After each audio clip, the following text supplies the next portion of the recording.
গরমে ঠান্ডা ডেজার্ট সবারই পছন্দের, তবে আজকের ডেজার্টটা স্বাদে ভিন্ন। ডেজার্টটা আমি নারিকেল দিয়ে বানাচ্ছি। এখানে একটা নারিকেল নিয়ে প্রথমে নারিকেল থেকে পানিটা নিয়ে নিচ্ছি। আর আমার এখানে নারিকেল থেকে প্রায় 1 কাপের মতো পানি হয়েছে।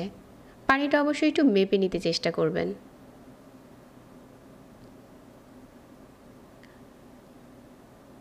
এখন এই নারিকেলটা আমি ফাটিয়ে নিচ্ছি। নারিকেলটা ফাটানো হয়ে গেছে।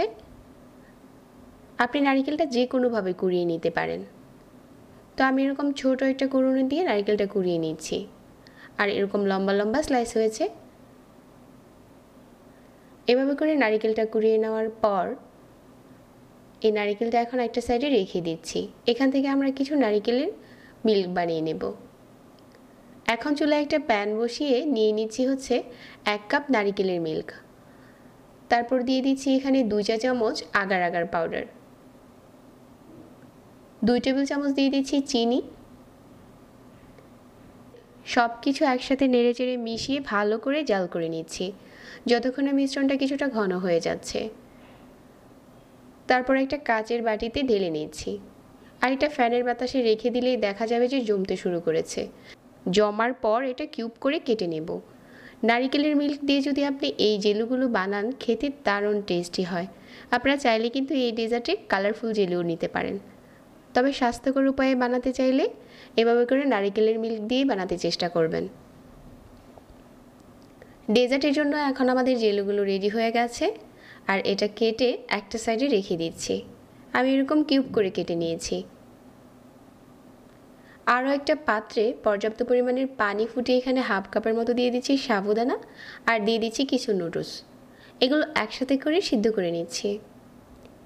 নুডলস আর সাবুদানাটা যখন সিদ্ধ হয়ে গেছে, চুলা থেকে নামিয়ে একটা স্ট্রেনারে ঢেলে ঠান্ডা পানি দিয়ে খুব ভালো করে ধুয়ে নিচ্ছি।